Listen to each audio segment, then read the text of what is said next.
meditação para os adultos talvez seja algo mais comum, né? Agora, meditação para crianças... É interessante, isso depende, né? Por exemplo, às vezes tem famílias que acham que a criança que está precisando. Entendeu? Aí acaba que a criança que começa a meditar e aí depois a família vê que, né, que eles também, na verdade, seriam assim, os primeiros a fazer, né? Deveria de ser os primeiros. Mas é comum, às vezes, tanto na yoga como na meditação, a família procurar como um recurso de alguma queixa, né, que a criança esteja tendo, então a família procura com a ideia de que a criança que está precisando, né, e acaba muitas vezes que a gente, como profissional, sugere, né, que se a família também pudesse fazer, seria bacana. Mas, porém, eu tenho vários alunos que vão para a meditação porque os pais são meditadores de muitos anos, né?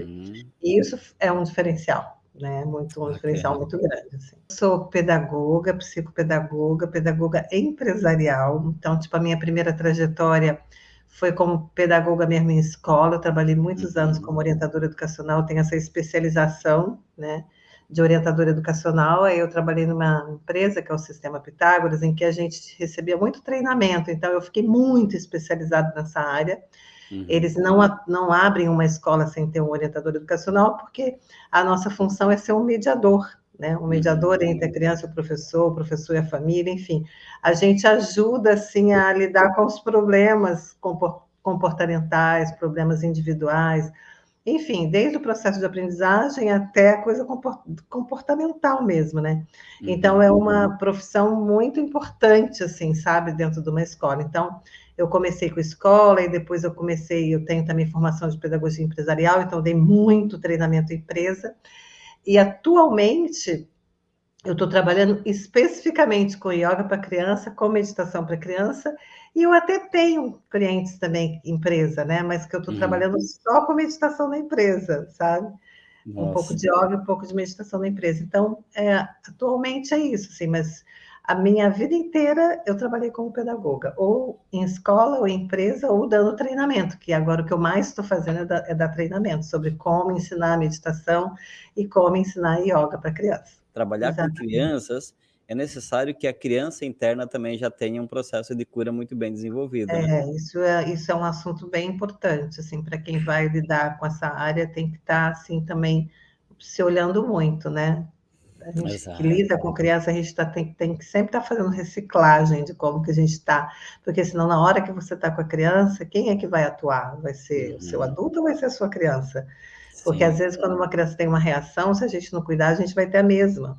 Né? Então, se você fizer a mesma coisa que ela estiver fazendo, você não vai acessar a criança, né? Você não vai conseguir ajudá-la, porque todas as reações das crianças são porque elas estão querendo segurança, elas estão querendo ajuda, elas estão querendo proteção. Então, só você sendo adulto para que você consiga entrar nesse lugar, né, de ajuda. Que legal. Senão você vai competir, vai brigar, vai acontecer tudo, né? Deus ajuda. Quando e o que te chamou assim? Eu quero começar a meditar. Então, primeiro foi muito interessante. Eu estava fazendo um trabalho pelo Sistema Pitágoras de Ensino na Floresta Nacional do Jamari, que faz parte da Amazônia, lá em Rondônia. Então, eu estava fazendo um trabalho lá como pedagoga, e de repente apareceu um casal chamado Márcio e Márcia, que eles eram alunos do professor Hermógenes, para dar aula. Eles pediram para dar aula de yoga na escola, e eu que fiquei responsável de gerenciar esse desejo deles.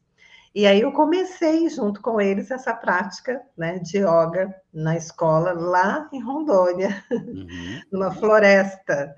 E aí, a partir disso, eu me encantei, assim, eu comecei a praticar e comecei a ver muito resultado em mim mesma, e eu fiquei imaginando, assim, né, para as crianças, para os jovens, porque eu já trabalhava nessa escola com muitas crianças, muitos jovens, estava sempre orientando, né, ajudando-os, e eu fiquei imaginando o quanto que isso poderia ser importante para eles, né, isso que eu estava vivenciando. E aí eu fiquei até um tempinho, né, que eles foram embora de lá, esse casal, né, e depois eu fui também na sequência. Aí depois só foi, depois de um ano e pouco, ou quase 2, aí eu recomecei, porque eu sou originalmente de Resende, Rio de Janeiro, eu estou morando em Floripa.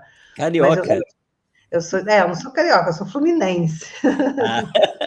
Aí eu voltei para Resende, e aí me falaram que, imagina que era do lado da minha casa, tinha um estúdio de yoga, eu não sabia, né? Que era novo, assim, uma coisa nova. Aham. E daí um amigo meu falou: ai, Cris, eu quero muito fazer yoga, você me leva lá para eu conhecer? Eu fui mais por ele, porque eu não sabia se eu ia poder começar a fazer naquele momento ou não, porque eu ia mudar de novo de cidade. Uhum. E daí eu fui com ele. Quando eu cheguei lá, era uma amiga minha que tinha feito teatro comigo. E aí a Carla chegou e falou: ai, você tem que ler esse livro. Era o Autobiografia de Paramahansa Yogananda. E ela falou: tem meditação toda quinta-feira. Aí aquilo me tocou, eu olhei aquele livro, olhei para o rosto de Yogananda, tocou muito, né? Aí eu Uhum. fui na meditação, entendeu? E até uma meditação bem interessante que era o Mahasamadhi do Yogananda, né? Que é quando Mahasamadhi significa o grande samadhi, quando o yogi deixa o corpo conscientemente, ele sabe que ele vai morrer, né? Uhum. Então, é muito bonita a meditação, é tipo uma cerimônia, né? Então, eu fui já numa cerimônia, entendeu? Tipo, a primeira Nossa, já, vez que já eu achei um pouco estranho no início, assim, porque era bem indiano, sabe? sim. Muito bonito. E daí eu nunca mais parei de ir nesse lugar, entendeu? Ah, que legal. Eu senti uma paz, assim, um amor no ar, uma coisa muito profunda. E daí, desde então, eu virei estudante, né, da Self-Realization Fellowship. Eu sou devota de Paramahansa Yogananda, ele é meu mestre. E daí eu adentrei esse mundo, sabe, da meditação. E amei, assim, tipo, daí tô até hoje, tem 34 anos. Nossa, eu ia te perguntar agora, quanto tempo faz isso, né? 34 Tem anos, né? 34 anos que eu Na medito, prática. eu nunca meditei em outra linha de meditação, eu nunca conheci, na verdade, eu até conheci uma outra Uhum. linha, porque eu morei em Goiás, aí eu conheci lá a Fraternidade Branca, que eles meditavam, Uhum. e Uhum. conheci as cúpulas de Saint-Germain, né? Mas eu fui mais como curiosa, assim, para ver como que era e tal. E quando eu ia lá, eu ia muito nesse lugar em Alto Paraíso de Goiás, eu adorava em Alto Paraíso, quando eu morei em Goiás. Uhum. Aí, às vezes eu queria meditar, eu queria praticar as minhas técnicas com alguém, porque eu sempre ia no grupo, e lá eu não tinha grupo de meditação, né? Aham. Aí eu ia nesse pessoal da Fraternidade Branca, porque era um lugar lindo, sabe? Era uma energia maravilhosa. Mas eu não praticava o que eles praticavam, eu só praticava as técnicas que eu já tinha, né, da Self-Realization Uhum. Fellowship. Eu ia porque o ambiente era muito agradável, as pessoas muito queridas. Eu expliquei para elas que eu ia com essa intenção, né, para eles saberem. E eles, não, Cris, pode vir, pode ficar quando você quiser. Eles foram muito queridos. Mas eu Sim. nunca pratiquei outra coisa. Sim. Sabe quando algo assim te preenche tanto, assim, para mim é o que eu quero mesmo, sabe? Tipo, desde a Legal. primeira vez, é isso que eu quero e pronto. Então, aí eu tô cada vez me aprofundando mais numa coisa só mesmo, sabe? Sim. Que já dá bastante trabalho.